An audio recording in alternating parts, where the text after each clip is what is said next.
मंत्रिमंडल के मेरे सहयोगी डॉक्टर जितेंद्र सिंह जी, शक्तिकांत दास जी, डॉक्टर सोमनाथन जी, अन्य वरिष्ठ अधिकारीगण, देश भर से जुड़े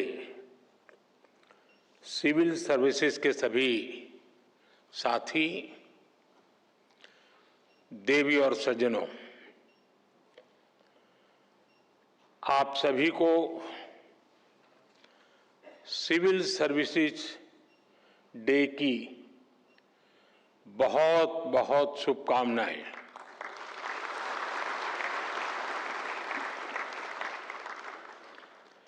इस बार का सिविल सर्विस डे कई वजहों से बहुत विशेष है। इस साल हम अपने संविधान का 75वां वर्ष मना रहे हैं और ये सरदार वल्लभ भाई पटेल जी की 150वीं जयंती का भी साल है। 21 अप्रैल 1947 को सरदार वल्लभ भाई पटेल ने आप सभी को स्टील फ्रेम ऑफ इंडिया कहा था। उन्होंने स्वतंत्र भारत की ब्यूरोक्रेसी की नई मर्यादाएं तय की थी। एक ऐसा सिविल सर्वेंट जो राष्ट्र की सेवा को अपना सर्वोत्तम कर्तव्य माने, जो लोकतांत्रिक तरीके से प्रशासन चलाए, जो ईमानदारी से, अनुशासन से, समर्पण से भरा हुआ हो, जो देश के लक्ष्यों के लिए दिन रात काम करे। आज जब हम विकसित भारत बनाने के संकल्प के साथ आगे बढ़ रहे हैं, तो सरदार वल्लभ भाई पटेल की ये बातें और ज्यादा प्रासंगिक हो जाती हैं। मैं आज सरदार साहब के विजन को नमन करता हूं और उनको भावभीनी श्रद्धांजलि भी देता हूं। साथियों, कुछ समय पहले मैंने लाल किले से कहा था कि आज के भारत को आने वाले 1000 साल की नींव को मजबूत करना है। एक हिसाब से देखें तो 1000 साल की सहस्त्राब्दी में पहले 25 साल बीत गए हैं। ये नई शताब्दी का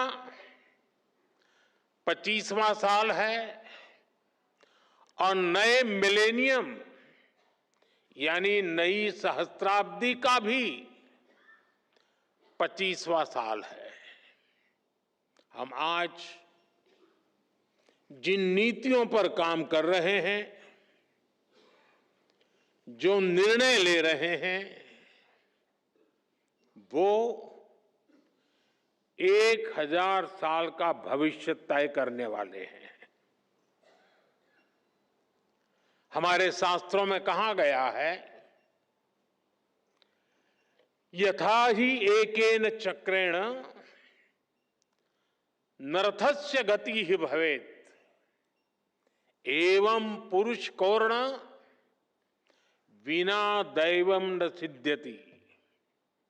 यानी जैसे एक चक्र से रथ नहीं चल सकता है, उसी प्रकार बिना मेहनत के सिर्फ भाग्य के भरोसे सफलता नहीं मिलती। विकसित भारत के हमारे लक्ष्य की प्राप्ति के लिए भी विकास रथ के हर चक्र को मिलकर चलना है, दृढ़ प्रतिज्ञ होकर हर दिन, हर क्षण इस लक्ष्य के लिए काम करना है, लक्ष्य को प्राप्त करने के लिए जीना है, जिंदगी खपानी है। साथियों, आज हम पूरी दुनिया को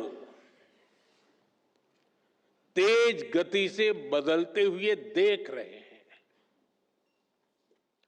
अपने परिवार में भी आप देखते होंगे कि परिवार में अगर 10-15 साल का बच्चा है और जब उससे बात करते हैं तो आप फील करते हैं आप आउटडेटेड हैं। ये इसलिए होता है क्योंकि समय बहुत तेजी से बदल रहा है। हर 2-3 साल में गैजेट्स कैसे बदल रहे हैं, कुछ समझे सीखे उसके पहले नया आ जाता है। हमारे छोटे छोटे बच्चे इन तेज बदलावों के साथ बड़े हो रहे हैं। हमारी ब्यूरोक्रेसी, हमारा कामकाज, हमारी पॉलिसी मेकिंग भी पुराने ढर्रे पर नहीं चल सकती। इसलिए 2014 के बाद से देश में व्यवस्था परिवर्तन का एक बहुत बड़ा महायज्ञ शुरू हुआ है।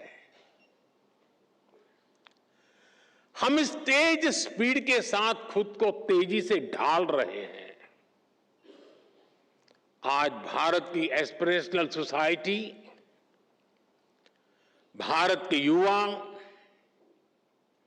भारत के किसान, भारत की महिलाएं, उनके सपनों की उड़ान आज जिस ऊंचाई पर है वो वाकई अभूतपूर्व है। इन अभूतपूर्व आकांक्षाओं की पूर्ति के लिए अभूतपूर्व गति भी आवश्यक है। आने वाले वर्षों में भारत कितने ही बड़े बड़े पड़ावों से गुजरेगा। एनर्जी सिक्योरिटी से जुड़े लक्ष्य, क्लीन एनर्जी से जुड़े लक्ष्य, स्पोर्ट्स से लेकर के स्पेस को लेकर, यानी ऐसे अनेक नए लक्ष्य हर सेक्टर में देश का परचम और नई ऊंचाइयों पर लहराना है। और ये जब मैं बात करता हूं तब, और देश जब सोचता है तब, हर किसी की नजर आप पर है, भरोसा आप पर है, बहुत बड़ा दायित्व आप सब मेरे साथियों पर है। आपको जल्द से जल्द भारत को दुनिया की तीसरी सबसे बड़ी इकोनॉमी भी बनाना है। इस काम में विलंब न हो, ये हम सभी को सुनिश्चित करना है। साथियों, मुझे खुशी है कि इस बार सिविल सर्विसेज डे के theme holistic development of India रखी गई है। ये सिर्फ एक थीम नहीं है, ये हमारा कमिटमेंट है। देश की जनता से हमारा वादा है। होलिस्टिक डेवलपमेंट ऑफ इंडिया, यानी no village left behind, no family left behind, no citizen left behind. असल प्रगति का मतलब छोटे बदलाव नहीं, बल्कि फुल स्केल इंपैक्ट होता है। हर घर में क्लीन वाटर, हर बच्चे को क्वालिटी एजुकेशन, हर एंटरप्रेन्योर को फाइनेंशियल एक्सेस और हर गांव को डिजिटल इकोनॉमी का लाभ। ऐसी ही बातें हैं जो होलिस्टिक डेवलपमेंट, मैं मानता हूं, क्वालिटी इन गवर्नेंस सिर्फ स्कीम्स लॉन्च करने से नहीं आती, बल्कि क्वालिटी इन गवर्नेंस इससे तय होती है कि वो स्कीम कितनी गहराई तक जनता के बीच पहुंची और उसका कितना रियल इंपैक्ट हुआ। आज राजकोट हो, गोमती हो, तिनसुकिया हो, कोरापुट हो, ऐसे कितने ही जिलों में हम यही इंपैक्ट देख रहे हैं। स्कूल में अटेंडेंस बढ़ाने से लेकर सोलर पावर तक अनेक जिलों ने बहुत अच्छा काम किया और जो तय किया वो पूरा करके दिखाया, और उसमें से कई जिलों को आज पुरस्कार दिया गया है। मैं इन सभी जिलों और योजनाओं से जुड़े साथियों को भी आज विशेष बधाई देता हूं। साथियों, बीते 10 सालों में भारत ने इंक्रीमेंटल चेंज से आगे बढ़कर इंपैक्टफुल ट्रांसफॉर्मेशन तक का सफर देखा है। आज भारत का governance model next generation reform पर फोकस कर रहा है। हम टेक्नोलॉजी और इनोवेशन और इनोवेटिव प्रैक्टिसेस के जरिए सरकार और नागरिकों के बीच की दूरी समाप्त कर रहे हैं। इसका इंपैक्ट ग्रामीण और शहरी क्षेत्रों के साथ साथ दूर दराज के इलाकों में भी दिख रहा है। आपसे एस्पिरेशनल डिस्ट्रिक्ट की कई बार चर्चा हुई है, लेकिन एस्पिरेशनल ब्लॉक्स की सफलता भी उतनी ही शानदार है। आप जानते हैं, ये प्रोग्राम 2 साल पहले जनवरी 2023 में लॉन्च हुआ था। सिर्फ 2 साल में इन ब्लॉक्स ने जो बदलाव दिखाए हैं वो अभूतपूर्व है। इन ब्लॉक्स में हेल्थ, न्यूट्रिशन, सोशल डेवलपमेंट और बेसिक इंफ्रास्ट्रक्चर के कई इंडिकेटर्स में शानदार प्रगति हुई है, और कुछ स्थान पर तो राज्य की एवरेज से भी आगे निकल गए हैं। राजस्थान के टोंक जिले के पीपलू ब्लॉक में 2 साल पहले आंगनवाड़ी सेंटर्स में बच्चों की मेजरमेंट एफिशिएंसी सिर्फ 20% थी। अब ये 99% से भी ज्यादा हो गई है।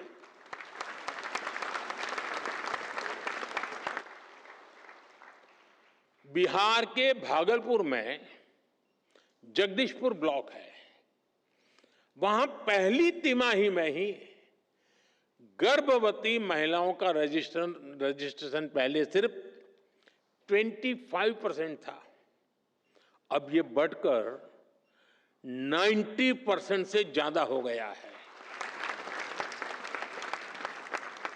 जम्मू कश्मीर के मारवाह ब्लॉक में इंस्टीट्यूशनल डिलीवरी की पहले 30% थी, जो बढ़कर के 100% हो चुकी हैं। झारखंड के गुरडी ब्लॉक में नल से जल का कनेक्शन 18% से बढ़कर के 100% हो गया है। ये सिर्फ आंकड़े नहीं है,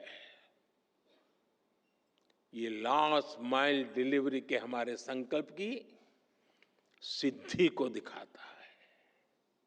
ये दिखाते हैं कि सही इंटेंट, सही प्लानिंग और सही एग्जीक्यूशन से दूर दराज के हिस्सों में भी इच्छित परिवर्तन संभव है।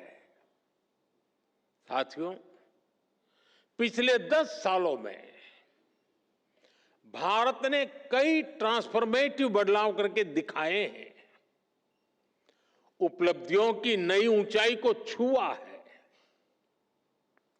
भारत आज सिर्फ ग्रोथ की वजह से नहीं जाना जा रहा, बल्कि गवर्नेंस, ट्रांसपेरेंसी और इनोवेशन के बेंचमार्क्स आज भारत सेट कर रहा है। G20 प्रेसिडेंसी भी इसका एक उदाहरण है। 60 से ज्यादा शहरों में 200 से ज्यादा मीटिंग्स, इतना बड़ा और इंक्लूसिव फुटप्रिंट G20 के इतिहास में पहली बार हुआ।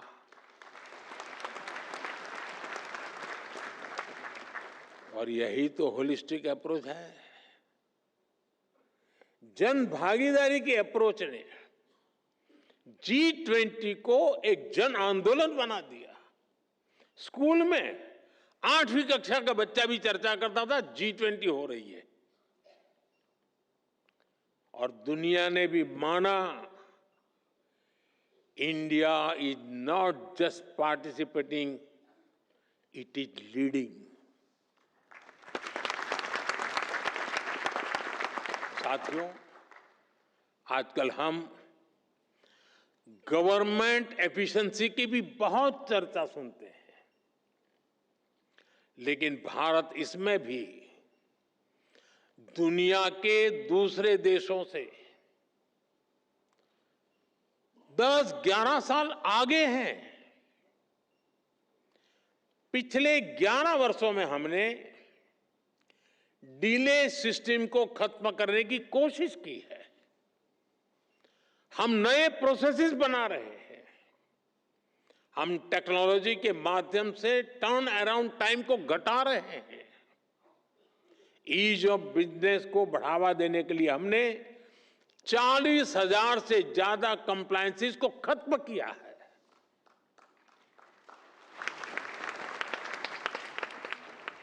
हमने 3400 से ज्यादा लीगल प्रोविजंस को भी डीक्रिमिनलाइज कर दिया है। मुझे याद है, जब हम कंप्लायंसेस का बर्डन कम करने के लिए काम कर रहे थे,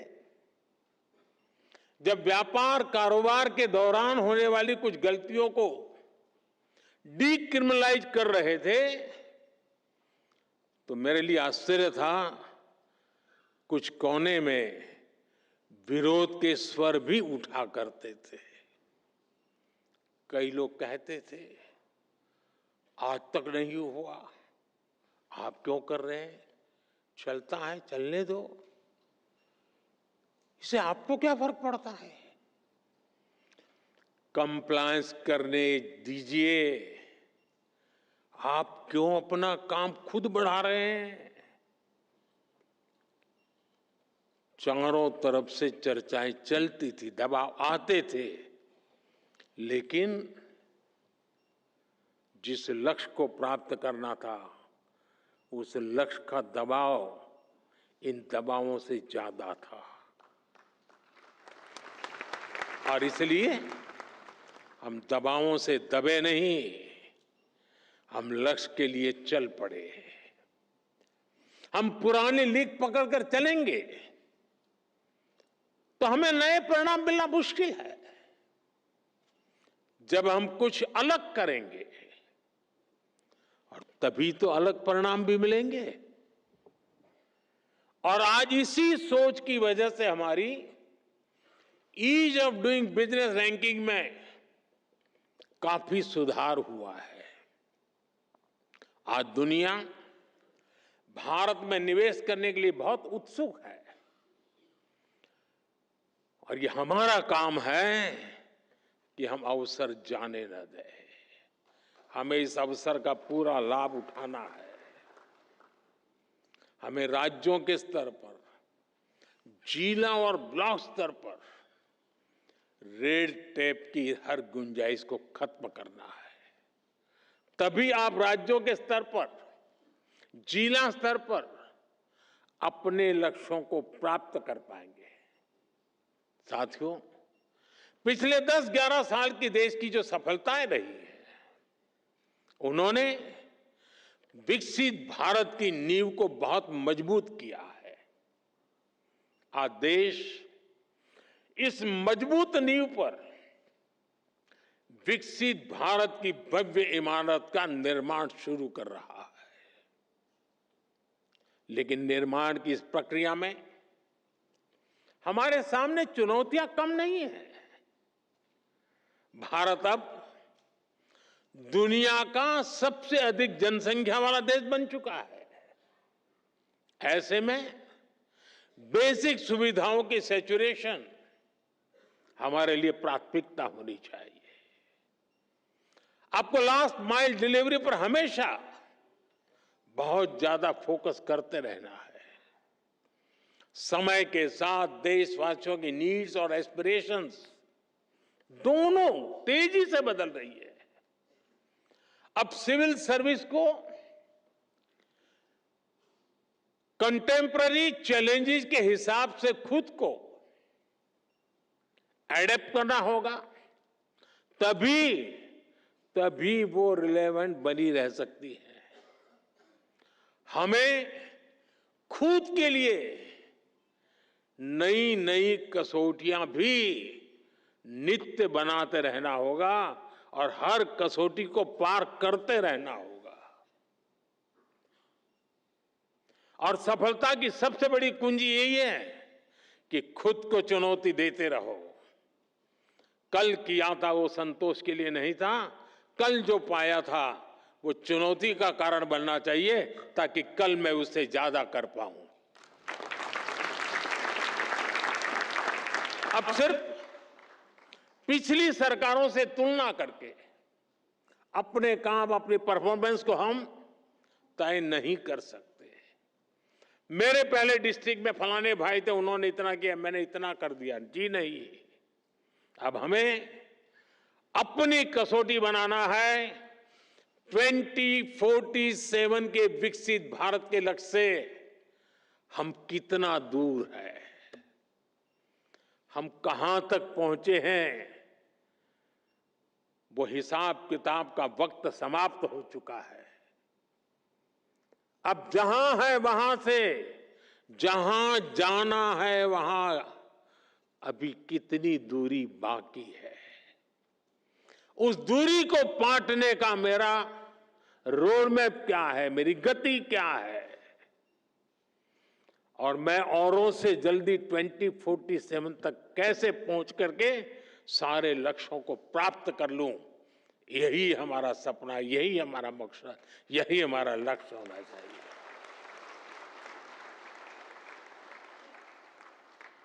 हमें हर सेक्टर में देखना होगा कि जो लक्ष्य हमने तय किए हैं, क्या उनको पाने के लिए हमारी वर्तमान स्पीड काफी है?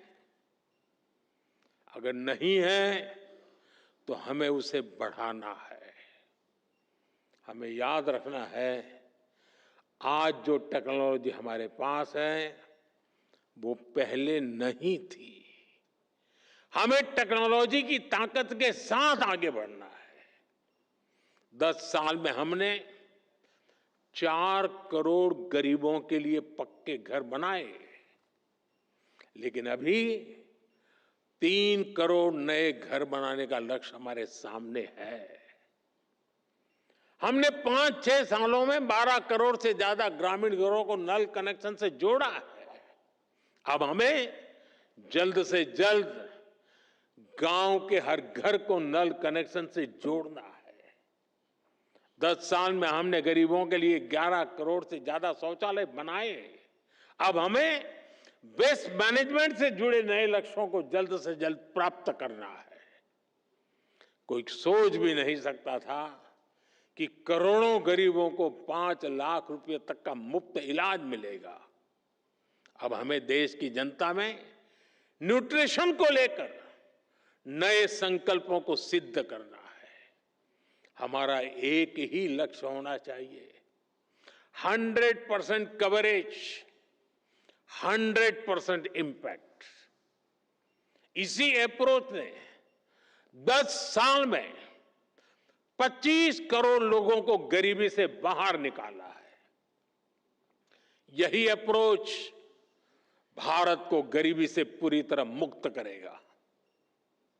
साथियों, एक दौर ऐसा था जब ब्यूरोक्रेसी का रोल एक रेगुलेटर का होता था, जो इंडस्ट्रियलाइजेशन और एंटरप्रेन्योरशिप की स्पीड को कंट्रोल करती थी। इस सोच से भी देश बहुत आगे निकल चुका है। आज हम ऐसा एनवायरनमेंट क्रिएट कर रहे हैं जो सिटीजन में एंटरप्राइज को प्रमोट करे और उन्हें हर बैरियर को क्रॉस करने में मदद दे। इसलिए सिविल सर्विस को एनेबलर बनाना होगा, सिर्फ रूल बुक के कीपर के रूप में ही नहीं, बल्कि ग्रोथ के फैसिलिटेटर के रूप में अपना विस्तार करना होगा। मैं आपको एमएसएमई सेक्टर का उदाहरण दूंगा। आप जानते हैं, देश ने मिशन मैन्युफैक्चरिंग शुरू किया है। इसकी सफलता का बहुत बड़ा आधार हमारा एमएसएमई सेक्टर है। आज दुनिया में हो रहे बदलावों के बीच हमारे एमएसएमईज, स्टार्टअप्स और युवा उद्यमियों के पास एक अभूतपूर्व ऐतिहासिक अवसर है। ऐसे में ये जरूरी है कि हम ग्लोबल सप्लाई चेन में अधिक कॉम्पिटिटिव बने। हमें यह भी याद रखना है कि एमएसएमईज का कंपटीशन सिर्फ छोटे एंटरप्रेन्योर से नहीं है, इनकी प्रतिस्पर्धा पूरी दुनिया से है। अगर एक छोटे से देश में किसी इंडस्ट्री के पास हमसे बेहतर ईज ऑफ कंप्लायंसेस है, तो वो हमारे देश के स्टार्टअप का ज्यादा मजबूती से मुकाबला करेगा। इसलिए हमें ये निरंतर देखना होगा कि ग्लोबल बेस्ट प्रैक्टिसेस में हम कहां स्टैंड कर रहे हैं। भारत के इंडस्ट्री का लक्ष्य अगर ग्लोबली बेस्ट प्रोडक्ट बनाने का है, तो भारत की ब्यूरोक्रेसी का लक्ष्य दुनिया में सबसे best ease of compliances environment देने का होना चाहिए।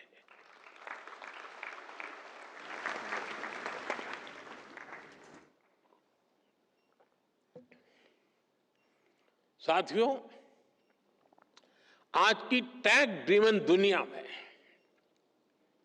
सिविल सर्वेंट्स, उसको ऐसी स्किल चाहिए जो न उन्हें सिर्फ टेक्नोलॉजी समझने में मदद करे, बल्कि उसे स्मार्ट और इंक्लूसिव गवर्नेंस के लिए इस्तेमाल भी कर सके।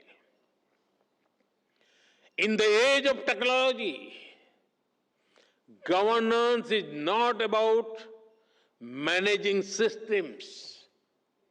It is about multiplying possibilities. हमें टैक्स से भी होना पड़ेगा ताकि हर पॉलिसी और स्कीम को टेक्नोलॉजी के जरिए ज्यादा एफिशिएंट और एक्सेसिबल बनाया जा सके। हमें डाटा ड्रिवन डिसीजन मेकिंग में एक्सपर्ट बनना होगा, जिससे पॉलिसी डिजाइनिंग और इंप्लीमेंटेशन से ज्यादा एक्यूरेट कर सके। आजकल आप देख रहे हैं कि आर्टिफिशियल इंटेलिजेंस और क्वांटम फिजिक्स कितनी तेजी से विकसित हो रही है। जल्दी ही टेक्नोलॉजी के यूज में एक नया रिवॉल्यूशन आएगा। ये उस डिजिटल और इंफॉर्मेशन एज से कहीं आगे होगा जिनसे आज जिससे परिचित है उससे भी आपको फ्यूचर की टेक्नोलॉजी रिवॉल्यूशन के लिए खुद को तैयार करना होगा। पूरी सिस्टम को तैयार करने की व्यवस्था भी विकसित करनी पड़ेगी ताकि हम नागरिकों को बेस्ट सर्विस भी दे पाएं और उनके एस्पिरेशंस को भी पूरा कर सके। हमें सिविल सर्वेंट्स की क्षमता को बढ़ाना होगा ताकि हम एक फ्यूचर रेडी सिविल सर्विस तैयार कर सके। और इसलिए मिशन कर्मयोगी और civil service capacity building programme, और जिसका जिक्र हमारे कैप्सेक ने अभी किया, मैं इन दोनों को मेरे लिए वो बहुत अहम मानता हूं। साथियों, तेजी से बदलते समय में हमें ग्लोबल चैलेंजेस पर भी गहरी नजर रखनी है। आप देख रहे हैं फूड, वाटर और एनर्जी सिक्योरिटी अब भी बड़ी चुनौती बनी हुई है। विशेष रूप से ग्लोबल साउथ के लिए यह बहुत बड़ा संकट है। लंबे समय से चल रहे संघर्षों के कारण कई देशों में हालात और मुश्किल होते जा रहे हैं। इसका असर लोगों पर पड़ता है, रोजमर्रा के जीवन पर पड़ता है।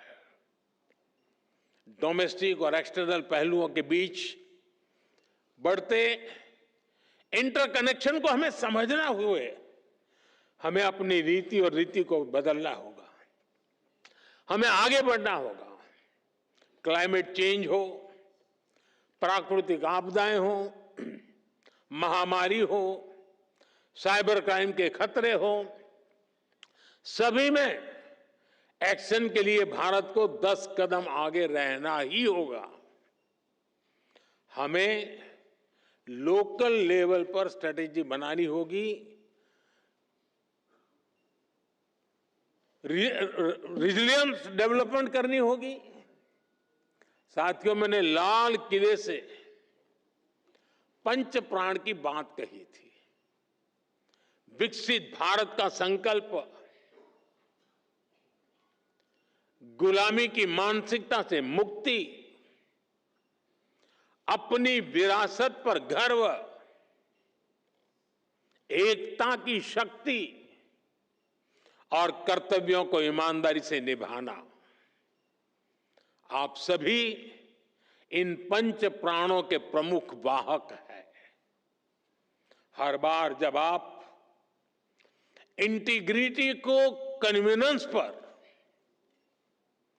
इनोवेशन को इनर्शिया पर या सर्विस को स्टेटस पर प्राथमिकता देते हैं, तब आप राष्ट्र को आगे बढ़ाते हैं।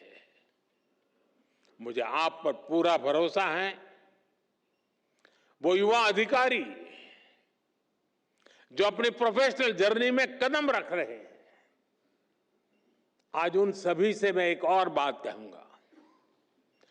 समाज में कोई भी ऐसा नहीं होता है जिसके जीवन में, जिसकी सफलता में सोसाइटी का, समाज का कुछ न कुछ योगदान न हो।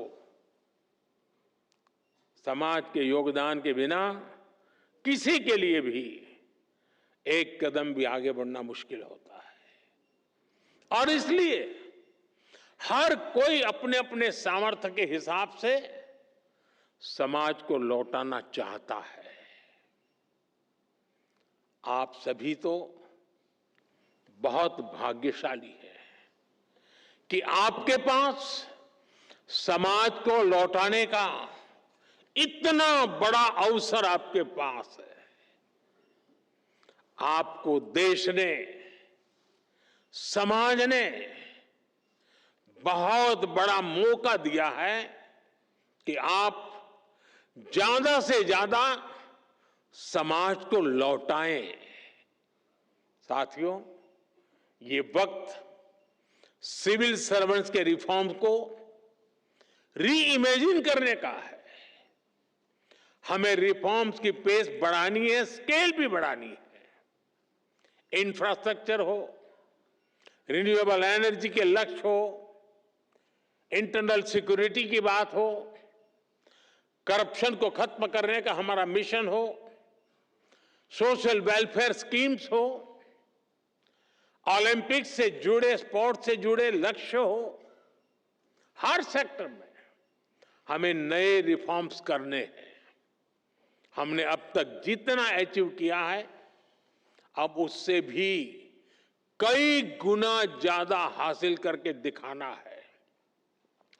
और इन सब के बीच हम सबको हमेशा हमेशा एक बात याद रखनी है, no matter how technology driven the world becomes, we should never forget the importance of human judgement.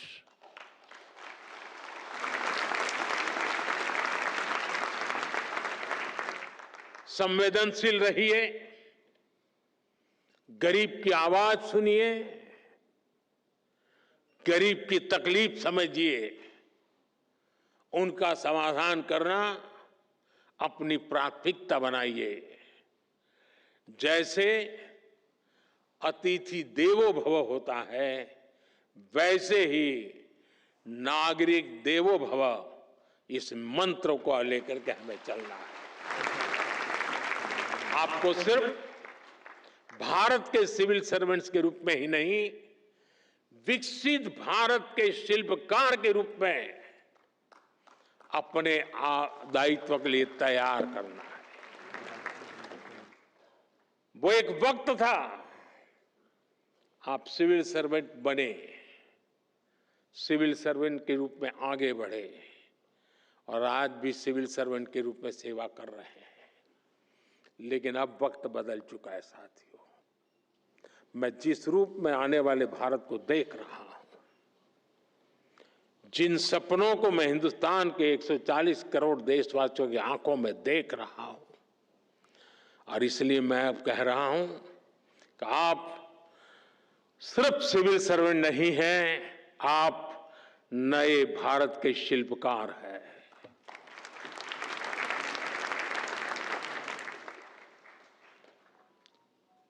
शिल्पकार का उस दायित्व निभाने के लिए हम स्वयं को सक्षम बनाएं, हम समय को लक्ष्य के लिए समर्पित करें, हर सामान्य व्यक्ति के सपनों को खुद के सपने बना करके जिए। आप देखिए, विकसित भारत आपकी आंखों के सामने आप देख पाएंगे।